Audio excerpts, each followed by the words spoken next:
TWIGA project seeks to develop what we call geo-services. Now that sounds strange maybe, but what we mean is we want to provide people with information that they can use to better deal with things like weather, climate, water resources. And we do that by developing new, what we call in situ, on-the-ground measurements of different aspects of the hydrological cycle. And based on that, we try to build these new services that will help people to deal with things like rough weather. The first day we had an end-user workshop. That's extremely important. We had one before in Ghana, now this was the first one in Kenya, where we bring together a lot of people who are potential users of our new services, such as farmers, but also people from the energy sector, people from emergency services. And we asked them, okay, what kind of information would you need to do a better job? How can you be more productive? And those are the end users, and they discussed in groups, and it was all moderated, and they came up with a set of new ideas about what would be good to have. One of the issues why solar is not promoted much is about the cloud forecasting. So I think we are almost there. The only challenge is that you only covered half of Kenya, so if we'll also get the whole part of Kenya, like the northern part, I think that's where we have the solar concentration. So I think sometimes we are limited because of lack of knowledge and information. So it's like you're being told that you can't implement a lot of solar because it's intermittent on the grid. The grid keeps on fluctuating. But now we have a model that can able to give the cloud forecasting up to like 1 day. I think that's better enough. So if maybe the model can be refined to give like a 1 hour or 2 hour step, I think that will also help. And I can assure you there's a market because there are so many solar plants coming on board. We grow coffee and we take rainfall on daily basis.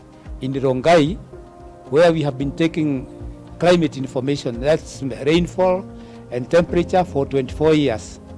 It has been very expensive for us to collect this information.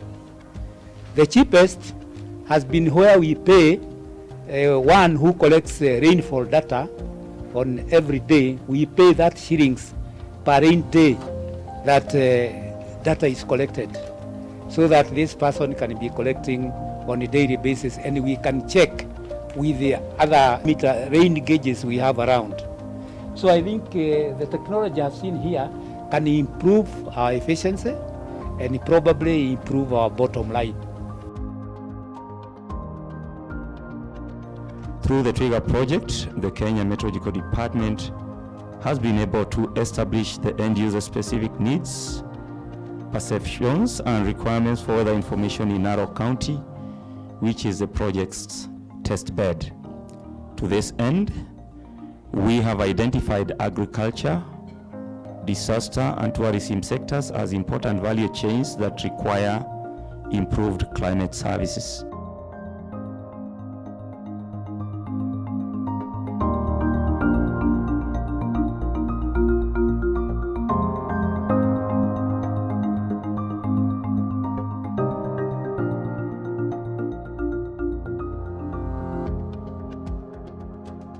The national office, KMD headquarters, they do produce a forecast, national forecast. But now me, at the county level, I actually zoom in the specific county divisions, which we are calling the sub-counties, and then the ward level, so that we can be able to capture even the village forecast using the Idinya traditional knowledges and the people on the ground.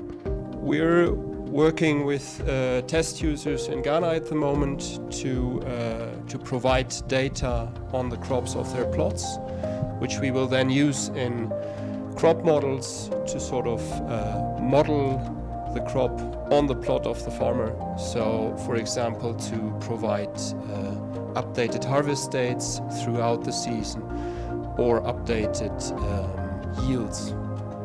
We will have what we call the push notification. So when there's an early warning system, there's a severe weather event, we don't wait for you to ask for the information. Once you are registered in the system, you get that information. So it's pushed to you and tells you that at this particular locality, maybe at 2 a.m. or at 3 a.m., expect severe winds or severe storms.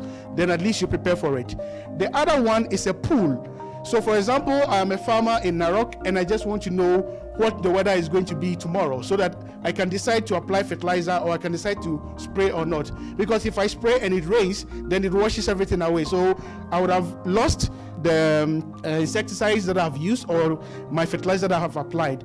So in order to avoid these losses, you get this information and then it helps you to plan. But this one is a pool. So you are going to request for it. I am here, I want to know what the weather condition is going to be the next day or in the next 2 days. So it gives you a much more localized information. But agricultural insurance is needed both to protect livelihoods on the one hand and also to encourage on-farm investments, because if you have a degree of security, then you are more likely to be able to invest in other aspects which may improve your productivity. Weather API. So with the weather API, I learned how to access the API to get all data sources where we can get weather, numerical weather data. I learned how to process that data also, so we can make meaning out of that data. So basically, let's say data on temperature, humidity, cloud cover, we were able to plot a graph that would show you how temperature changes over a certain time period. So I feel it's been a good experience making sense of how data we gather, weather atmospheric data we gather, how we can make meaning or analysis out of it.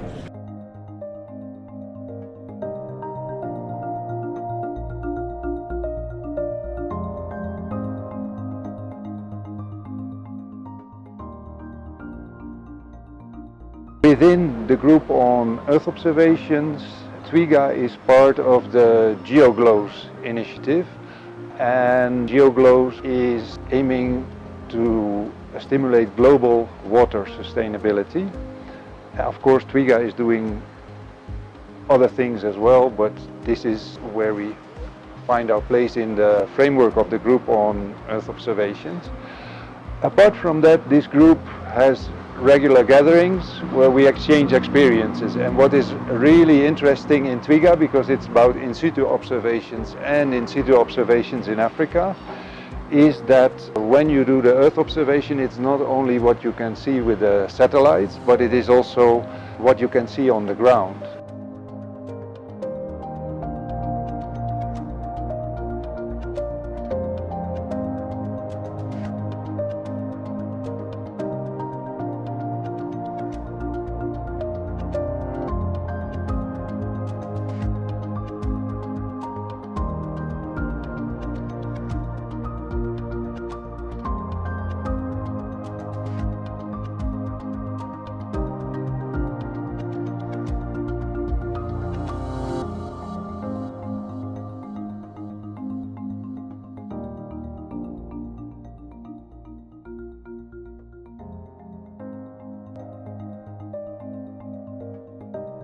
Yeah, so we have a number of academic partners.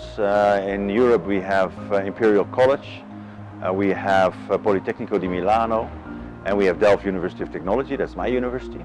And here in Africa we have Strathmore University, Makerere University in Uganda, and the Kwame Nkrumah University of Science and Technology in Ghana. So these are all academic partners.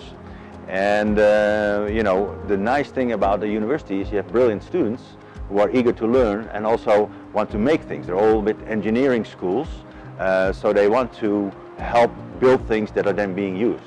So we have a lot of students that participate in this project, either as interns, or maybe they write an MSc thesis on this, or a bachelor thesis, and they look at certain aspects of this project and go through that. We have a number of Dutch students now here. We have 4 Dutch students. 2 are technical and 2 are more business oriented or social science oriented, and they come from different universities in the Netherlands. Actually, they come from Leiden University, but they are in 2 teams, and they look at the technical and the social aspects of some of these services that we talked about.